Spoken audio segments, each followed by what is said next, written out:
Halo semuanya, kami dari kelompok 3. Di sini kami akan mewawancari salah satu pengurus dari DPW PSI dalam rangka untuk pemenuhan tugas komunikasi politik. Di sini topiknya adalah perencanaan strategi komunikasi politik dalam pemenangan pemilu 2024.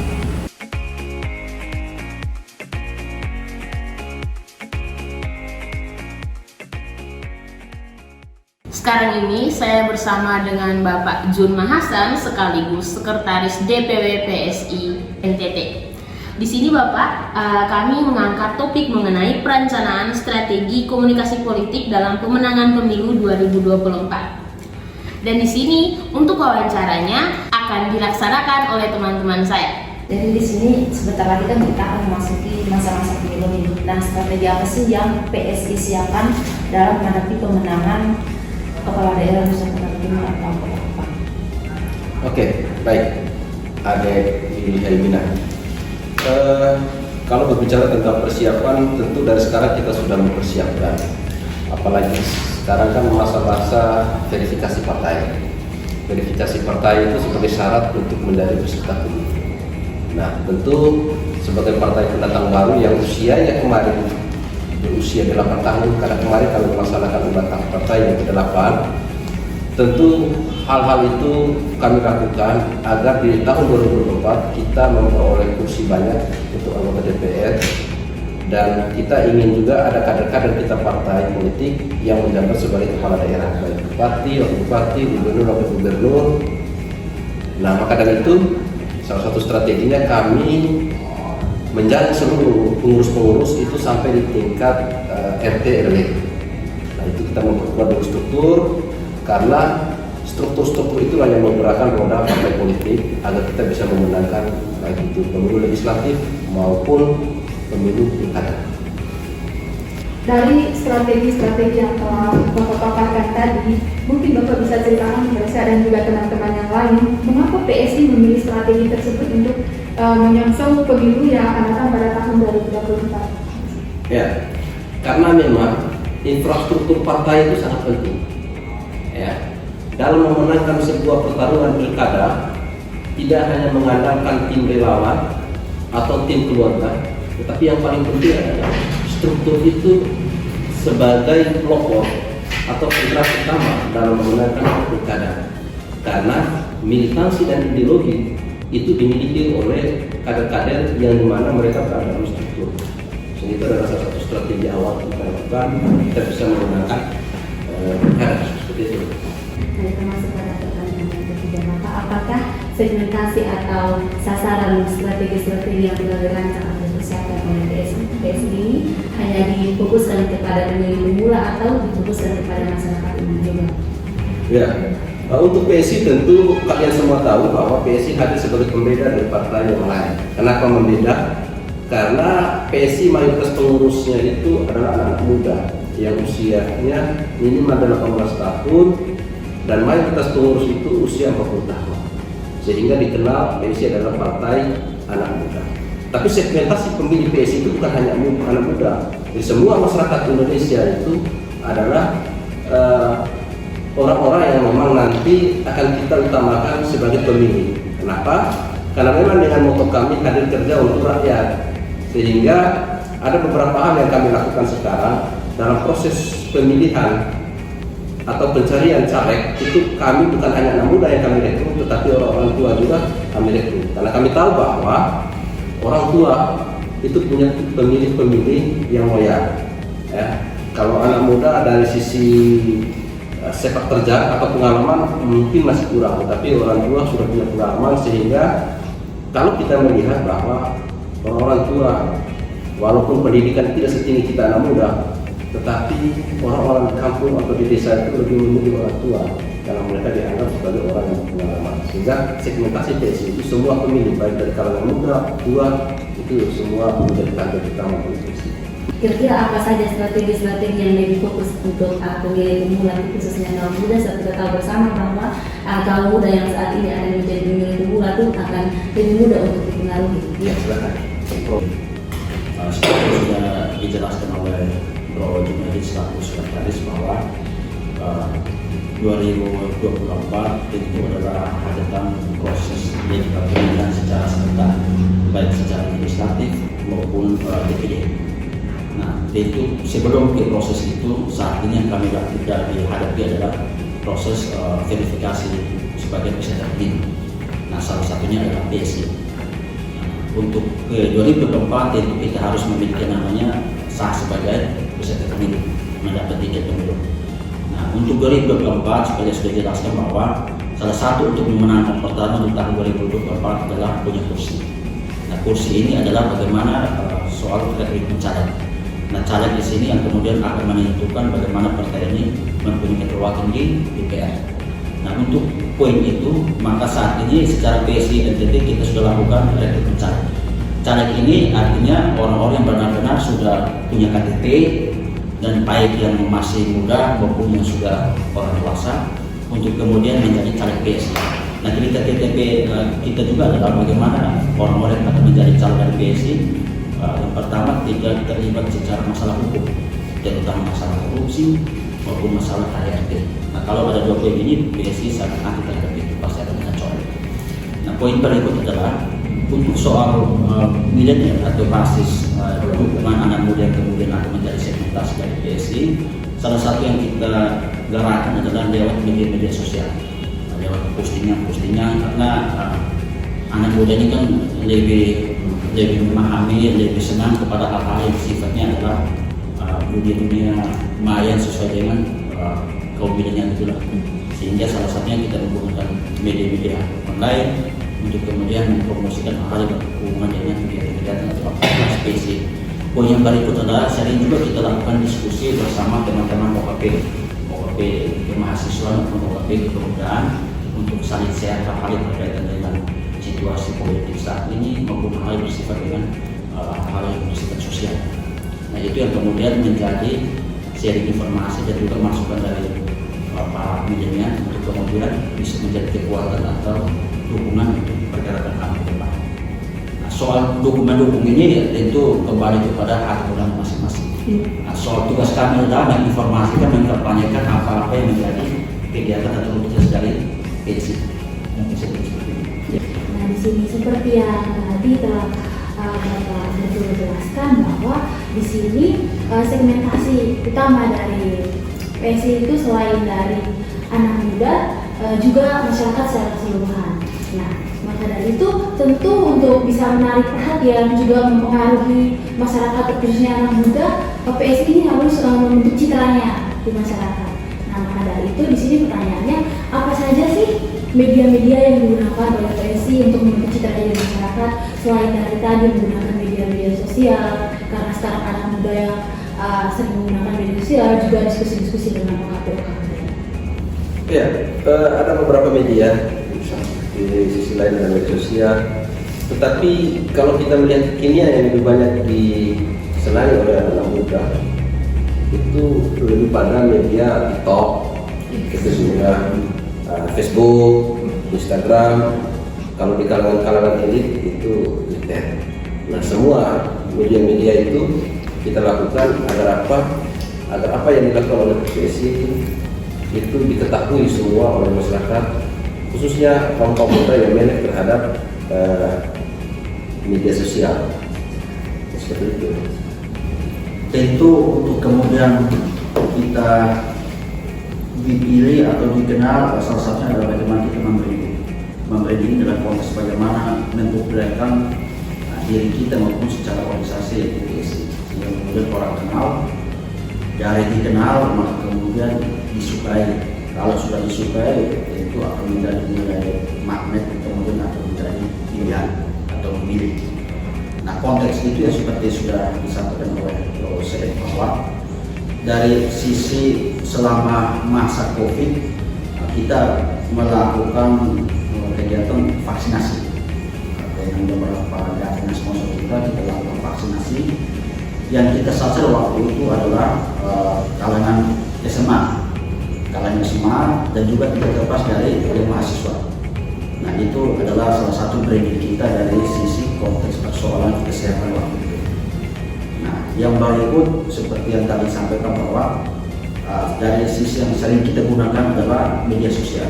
Media sosial ini yang kemudian kita mengkampanyekan hal-hal yang tadi soal aktivitas kegiatan partai, kita upload, kita promosikan dalam media sosial. Nah ini artinya bahwa kita menginformasikan kepada setiap masyarakat, masyarakat baik yang muda maupun yang dewasa untuk mengetahui sepak terjang pergerakan dari PSI sehingga yang tadi dikenal sehingga kemudian faktor kenal inilah menjadi kekuatan dari sisi partai. Ya, Haris. Tadi sudah banyak berbincang tentang penggunaan media dan pembangunan dari partai di PSI di kawasan PSI. Nah, untuk kita tahu PSI sendiri kan ulang tahun kemarin yang ke-8 tahun. Ini kita tahu juga bahwa dalam proses membangun sebuah partai itu, apalagi di Indonesia, punya konstelasi politiknya itu luar biasa tergampang dan dinamis.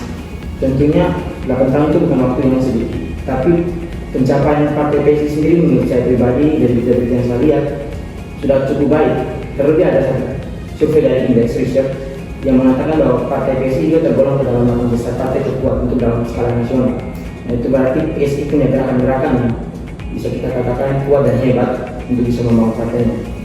Nah, mungkin dalam proses penggunaan media dan proses diri tadi, mungkin ada beberapa bisa Bapak berdua ceritakan tantangan mungkin atau mungkin keuntungan yang Bapak rasakan selama mengurus PSI sehingga bisa memperoleh hasil-hasil yang sudah ada sekarang. Oke, baik. Dari awal saya mengatakan bahwa PSI itu sebagai partai berbeda daripada partai yang lain.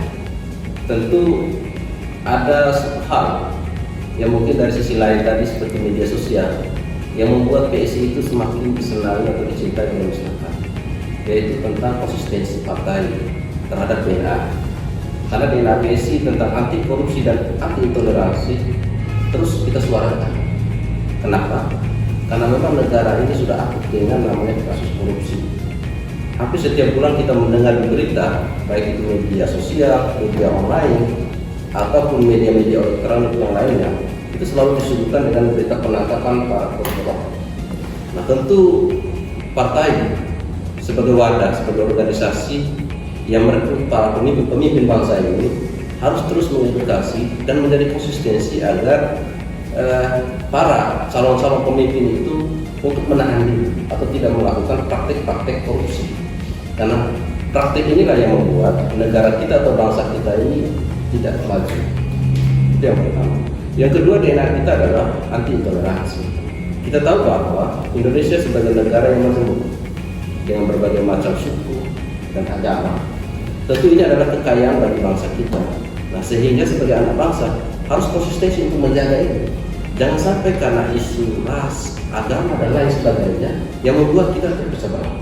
Sehingga PSI selalu menyuarakan bahwa kita jaga NKRI sebagai negara yang Pancasila. Sehingga siapapun dia, agama manapun dia dan suku manapun dia, yang penting dia tinggal di Indonesia, mari kita menyuarakan kebenaran. Nah, konsistensi inilah yang membuat PSI dari berbagai survei itu sedikit naik. Nah, tentu akan menjadi harapan kita semua ke depan agar konsistensi ini terus dijaga oleh kader-kader PSI. Inti bahwa kemudian kita dalam beberapa survei PSI juga termasuk dalam lingkaran 10 besar atau 5 besar. Yang pertama, inti perjuangan kita adalah berdasarkan DNA. Salah satunya adalah korupsi tadi. Nah, untuk menjaga agar kader-kader kita yang kemudian duduk di wakil rakyat tidak terjerumus dalam konteks korupsi itu, maka salah satunya adalah setiap hari tidak pernah kita potong gaji atau operasional setiap bulan kepada partai. Nah, ini artinya apa? Ini kita tidak memotong anggaran dari biaya-biaya yang mereka dapatkan dari negara untuk taruhannya dari gereja. Karena seringkali bahwa kemudian karena gajinya dipotong, kemudian kan orang berpikirnya tersesat karena biayanya sudah potong ke sini, sementara operasional sosial terhadap para pimpinan tertinggi mulai terjadi hal-hal yang tidak diinginkan. Salah satunya kan pindahan anggaran ataupun malpraktek anggaran seperti itu. Sehingga mengantisipasi itu salah satunya kita tidak memotong anggaran dari setiap kali PSI di mana. Hal yang taruhannya dari saja. Jadi maka kemudian PSI bisa masuk dalam posisi itu karena benar-benar konsisten dalam memperjuangkan anggaran. Salah satu contoh seperti kasus DKI ketika awal mula kader-kader kita di wakil rakyat yang Haibor, itu kemudian kan menjadi viral. Lainnya ini menjadi akumulasi, kemudian surveikan kita, brand kita kan masukkan konteks 10%. Itu dari sisi korupsi tadi. Nah, yang sudah dijelaskan oleh dosen tadi, dia berikut soal toleransi. Di mana kasus itu tetap kita akan konsisten. Salah satunya kemarin mungkin berita lagi ini, sementara kan wakil Menteri Agraria adalah kayak PSI. Nah, selama ini kan kesulitan orang-orang untuk mendirikan rumah ibadah. Kemudian kelemahan satunya adalah ketika ada lahan untuk pembangunan rumah-rumah ibadah, tergantung dari sisi sertifikasi lahan. Nah, sehingga dari keterwakilan ala kita untuk menjaga tadi soal intoleransi ini, salah satunya adalah dimanapun tempat beribadah perlu diberikan pengakuan secara sertifikasi tadi. Nah, ini kemudian menjadi akumulasi yang disukai oleh masyarakat, sehingga pada saat survei poin kita yang bisa masuk dalam konteks 10%. Selain itu kan dalam konstelasi politisi dari orang terutama untuk kepala daerah kan perlu ada kerjasama antar partai untuk sama-sama menopang suara gitu. Nah, kurang lebih dalam rencana strategi komunikasi politik dalam hal bekerjasama dengan partai-partai lain, PSI sendiri punya strategi itu bisa mungkin bakal kedua di situ. Iya, yang pertama yang PSI lakukan adalah bagaimana nanti pilkada di tahun 2024 itu kita punya kursi di setiap kabupaten atau provinsi. Kenapa? Karena dengan kursi itu kita bisa mengusung kandidat yang kita jagokan. Karena kalau kita tidak punya kursi di tiap kabupaten, maka kita hanya sebagai pendukung, bukan pengusung. Maka dari itu, sebagai langkah awal kami adalah kita akan memperbanyak kursi-kursi itu di 10 kabupaten agar kami bisa mengusung kandidat-kandidat yang memang menurut kami adalah kandidat yang bersih dari korupsi. Karena itu yang paling rawan di daerah. Dan yang kedua bahwa kalau kami nanti sudah punya kursi di tiap kabupaten ataupun provinsi, kami akan memberikan kursi itu dengan gratis, tidak pakai mahar. Ya, kita kurang tahu bahwa yang lain mungkin menggunakan mahar, menjual satu kursi berapa ratus juta atau apa, tapi bagi PSI kursi gratis. Yang penting orang yang kita jagokan itu adalah betul-betul bekerja untuk rakyat. Ya, mungkin seperti yang dijelaskan oleh Bro tadi, konteks NTT kemarin, pilkada kemarin kita untuk mengusung satu kabupaten di Malaka, itu kita ada kursi satu situ dan kita menang di situ. Kita ada menang 3 kabupaten, satunya sebagai partai pengusung, sementara di Sabo partai pendukung, begitu pun Manggarai sebagai partai pendukung. Nah, konteks 2024 sebelum 2024 bulan Februari adalah proses pemilihan legislatif. Nah, inilah yang kemudian menjadi kekuatan untuk bagaimana di bulan November tahun 2024 konteks pilkada langsung, maka hari ini kami lagi konsolidasi dari pencalegan, sehingga seperti dijelaskan tadi 2024 bulan November bukan sebagai partai pendukung tetapi juga turut terlibat mengusung. Nah, kalau mengusungnya kemudian secara DNA partai, secara program partai bisa kemudian nyambung dengan kandidat yang kita pilih. Jadi banyak sekali yang sudah Pak Robert ceritakan kepada kami, berbagi strategi politik kepada kami. Jadi saya akan mengajukan satu pertanyaan saja. Nah, tadi berbicara tentang membangun citra, sudah dijelaskan. PSI salah satu media yang digunakan PSI untuk membangun citra adalah media sosial. Nah, dengan media sosial ini tentu saja akan memperkuat PSI di mata masyarakat dalam membangun citranya. Pertanyaan dari kelompok kami, apakah dengan citra yang sudah terbentuk di masyarakat dapat menguatkan PSI untuk memenangkan pilkada nanti? Baik, awal terbentuknya PSI, prediksi kita adalah partai yang muda. Nah, itu kemudian secara citra di masyarakat menuju ke bawah partai yang muda adalah partai PSI. Dan itu melekat kurang lebih mungkin sampai hari ini. Nah, tetapi konteks untuk memenangkan pertarungan tentu tidak hanya lepas dari peran anak muda. Harus ada kolaborasi antara figur muda maupun figur dewasa. Nah, sehingga kemudian belajar dari pengalaman kemarin secara citra diri bahwa sudah ini partai sudah melekat secara muda, konteks untuk memenangkan pertarungan maka perlu kolaborasi. Nah, salah satunya adalah bagaimana kita menseleksi kader-kader yang kita anggap umurnya tidak masuk kategori minat tetapi punya nilai jual secara ketokohan di masyarakat sangat dibutuhkan, maka kita akan mengkolaborasikan. Karena saya contoh seperti orang tua di kampung, walaupun pendidikannya pas-pasan, tetapi tingkat penerimaan, tingkat kesukaan di masyarakat lebih tinggi dari kita yang masih muda dan yang notabene mungkin pendidikan di atas mereka. Nah, ini pengalaman-pengalaman ini yang kemudian kami coba merangkum sehingga di tahun 2024 tidak lagi hanya dalam konteks anak muda, tetapi kolaborasi. Nah, ini yang kemudian secara citra kami sudah membentuk branding kami di tahun sebelumnya sebagai partai anak muda untuk memenangkan pertarungan tidak hanya pada konteks itu, tetapi harus ada kolaborasi dan figur muda maupun figur dewasa. Saya menambahkan sedikit, sebagai citra kami tidak hanya menonjolkan melalui media sosial, tetapi yang kami lakukan juga lebih banyak aksi kami aksi darat. Ya, kalau media sosial itu kan aksi-aksi udara yang kita lakukan. Nah, aksi darat dengan tagline kami hadir kerja untuk rakyat.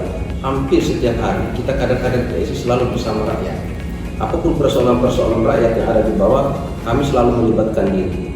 Baik itu urusan-urusan yang menyangkut masalah kehidupan sosial mereka, misalnya kita sudah punya rezeki sedikit, kita bantu. Atau persoalan-persoalan lain, mungkin ada persoalan hukum seperti yang sekarang adalah kasus kekurangan gizi bagi anak-anak ataupun stunting, itu PSI selalu hadir di sana untuk mengantisipasi masyarakat, karena memang tagline kita adalah hadir dan selalu kerja untuk rakyat. Itulah hal-hal darat yang kami lakukan. Tadi saya sedikit tertarik dengan PSI ini kan partainya anak muda.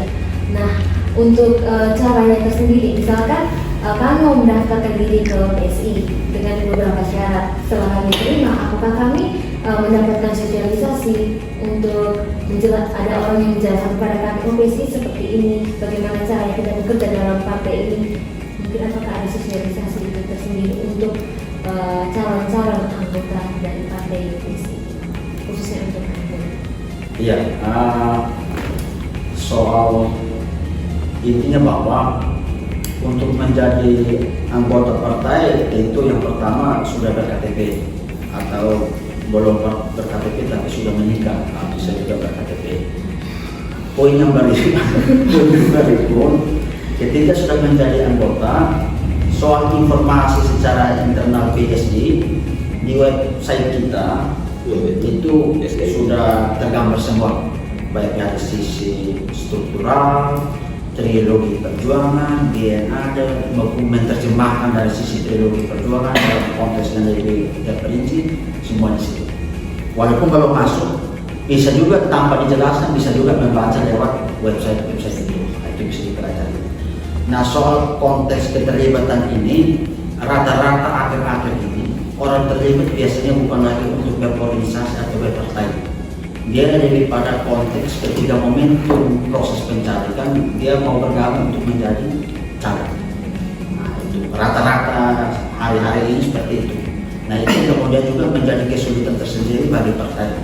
Saya kasih satu contoh seperti dalam undang-undang itu kan soal bagaimana kemudian penentuan caleg ada keterwakilan perempuan sebesar kuota 30%. Nah, kuota 30% ini juga kesulitan secara regulasi sudah memberikan ruang. Tetapi soal partisipasi keterlibatan niat untuk kemudian menjadi caleg dari konteks perempuan agak kesulitan bagaimana untuk bagaimana mendapat yang benar-benar mau. Nah, itu sebetulnya pertama. Maka tidak heran kemudian dalam proses pemilihan rata-rata yang terpilih adalah istri bupati, istri gubernur. Ya karena memang begitu. Perempuan dalam sehingga perempuan tidak mau, maka yang tidak mau istri bupati ya sudah mau maju caleg. Tidak heran kemudian mereka yang terpilih. Nah, inilah regulasi sudah diberikan, tergantung bagaimana teman-teman atau ada perempuan yang punyanya memanfaatkan ruang. Ini ruang pencalekan, tetapi soal keterpilihan tergantung proses kerja di lapangan. Dan yang kedua juga, kalaupun tahun lalu kita lebih diwajibkan kepada para caleg-caleg ataupun pengurus untuk mengikuti sekolah kader. Tetapi untuk sekarang kita sudah membuka ruang yang seluas-luasnya bagi siapapun yang menjadi kader partai dan KTA Partai PSI maka itu dibolehkan untuk kalau adik-adik mereka nanti sehabis kuliah ingin mendaftar diri di Partai Solidaritas Indonesia, maka akan mengikuti tahap awal adalah sebagai kader dengan cara sekolah kader, sekolahnya sekolah online. Bagaimana strategi Partai PSI ini untuk mengatasi krisis kepercayaan masyarakat terhadap partai politik saat ini? Ya, yang pertama yang kita akan katakan bahwa sebagai kader partai, kita konsisten dulu terhadap diri kita sebelum kita menyampaikan kepada orang lain. Artinya kalau kita menyatakan bahwa jangan korupsi, maka kader partai PSI itu tidak boleh korupsi.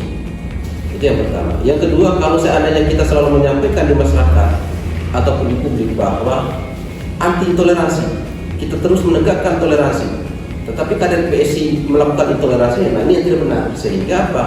Nah, sebelum kita menyampaikan kepada banyak orang, maka konsistensi kader itu harus kita tunjukkan bahwa kita benar-benar sebagai kader PSI yang menjaga toleransi.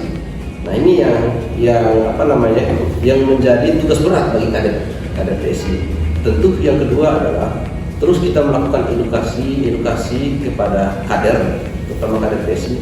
Yang kedua juga terus kita melakukan edukasi kepada masyarakat agar masyarakat itu bisa memahami bahwa Indonesia ini sudah akut dengan dua hal ini, sehingga kedepannya kita sadarkan bahwa dalam berdemokrasi itu sebenarnya tidak harus kita bermusuhan. Sebenarnya berdemokrasi itu adalah bagaimana kita merawat sebuah perpecahan ini menjadi sebuah seni atau kekuatan yang membuat kita itu semakin erat hubungan. Nah, tapi kadang kalau fakta yang kita lihat di lapangan, kadang di momen-momen tertentu, baik itu di pilkada, bahkan sampai pilkada saja, itu tingkat sensitivitas perpecahannya itu tinggi sekali. Nah, padahal demokrasi itu ya senang-senang, bergembira. Nah, mungkin hal-hal ini ya yang harus terus kita lakukan. Tetapi yang paling pertama adalah kader partai itu yang harus menunjukkan kepada masyarakat bahwa mereka memberikan edukasi kepada masyarakat dengan cara menjaga konsistensi mereka sebagai kader agar tidak melakukan hal-hal yang tidak disenangi oleh masyarakat. Seperti itu. Ya, jangan suka berjanji bohong, jangan suka menyebarkan hoax, jangan suka mengatakan sesuatu yang menyinggung perasaan agama-agama tertentu atau suku-suku tertentu. Nah, ini semua yang harus kita lakukan. Ini ada tantangan tersendiri yang dihadapi dalam perencanaan dan pelaksanaan strategi komunikasi partai PSI. Saya pikir ada. Coba saya pikir tantangan untuk Baik, soal tantangan komunikasi memang seperti ada tadi sudah memberikan pertanyaan bahwa akhir-akhir memang masyarakat melihat partai politik rasa-rasanya negatifnya lebih tinggi daripada positif. Nah, akhir-akhir seperti itu. Nah, ini juga menjadi tantangan tersendiri bagi kami yang sudah di partai. Nah, mengapa demikian? Tentu sudah dijelaskan tadi bahwa ini kan diam dari mungkin karena orang-orang politik terlibat banyak kasus-kasus korupsi, kasus-kasus lain yang kemudian akan menyebabkan pembangunan atau hal ekonomi masyarakat macam. Nah, suka tidak suka, partai politik adalah salah satu elemen dasar paling penting soal berdemokrasi. Pilihan utamanya adalah partai politik. Kalau demokrasi maka poin pertama adalah partai politik. Nah, soal hari ini kemudian ada rasa antipati dari masyarakat. Tentu itu sesuatu yang perlu menjadi tanggung jawab kami kemudian memberikan edukasi. Begitupun adik-adik yang notabene adalah kuliah di Fakultas Ilmu Komunikasi. Karena politik adalah sesuatu yang mulia. Tetapi selama ini mungkin kita kekurangan tokoh-tokoh yang berjiwa kenegarawanan. Maka ketika dia memimpin, bukan lagi berpikir tentang kemaslahatan banyak orang, tetapi lebih kepada pribadi. Nah, ini kemudian hal ini yang memunculkan antipati dari masyarakat terhadap partai politik. Tetapi kita kasih contoh seperti Ahok Jokowi, Ahok muncul figur-figur seperti ini yang sudah tuntas terhadap diri sendiri, makin terbaik, tentu perlahan akan mengurangi rasa antipati terhadap partai politik. Karena suka tidak suka segala macam regulasi ditentukan oleh politik. Nah, regulasi ditentukan politik lewat keterwakilan orang-orang dari partai yang memiliki wakil. Mau tidak mau setiap 5 tahun kita harus memberikan hak suara. Suka tidak suka harus memberikan hak suara. Nah, memberikan hak suara itu tergantung kepada individu masing-masing. Memberikan imbalan sesuatu, atau karena memilih berdasarkan penilaian atau kriteria yang menurut kita ini orang pantas lain. Nah itu yang kadang gampang susah didapat. Nah kita sebagai orang muda kalau hal ini kemudian menjadi tanggung jawab bersama kita untuk memberikan edukasi. Minimal memilih orang bukan setengah kenal, tetapi kenal itu. Dari situ bahwa pilihan kita tepat sehingga mengurangi tidak ditomong antara kita. Karena pilihan kita selama ini yang mungkin sifatnya masih lebih banyak pada hal-hal yang bersifat situasional, tidak memahami figur-figur atau belum menetapkan secara hati orang ini saya kenal, orang ini punya rekod seperti ini, orang ini pantas saya memberikan karena dianggap bisa mewakili dan mengaspirasikan apa yang saya cita-citakan. Mungkin seperti itu. Ya, jadi tidak ada satupun organisasi formal di Republik ini yang nanti di saat pemilu itu ada namanya. Tidak ada. Misalnya, adakah nanti di saat pemilu itu ada logo PMKRI, terus kalian coblos? Adakah nanti itu logo GMNI, logo HMI atau YBN? Tidak ada. Yang ada itu adalah logo partai politik. Sehingga nafas kehidupan sebagai bangsa yang berdemokrasi adalah partai politik. Jadi untuk kita terutama anak muda jangan alergi dan jangan apatis terhadap partai politik. Sebenarnya partai politik itu adalah wadah atau organisasi. Kalaupun ada yang merusak itu bukan partainya, tetapi oknum atau pribadi orang. Jadi sebuah daerah itu kalau kita mau membangun itu tidak bisa dengan omong gampang, omong mudah, omong enak. Tentu butuh kerja keras. Ya, kerja keras itulah yang harus kita harapkan. Dan membangun sebuah daerah itu juga tidak dengan hanya omong kosong. Ya, membangun sebuah daerah itu tentu kita juga mengharapkan peran anak-anak muda. Jadi jika sebuah daerah itu tidak mempercayai anak muda, maka daerah itu tidak punya masa depan. Karena yang punya masa depan adalah anak muda.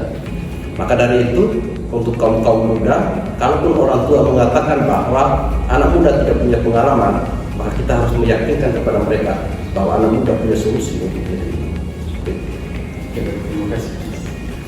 Baik, sekian wawancara dari kami. Kami mengucapkan terima kasih untuk Bapak Julian Atanisius atas kesempatannya sudah mau kami wawancarai dan pelajaran berharga juga dari kami mahasiswa telah belajar bersama dengan PSI. Baik, sekian hasil wawancara dari kami kelompok 3 ucapkan terima kasih.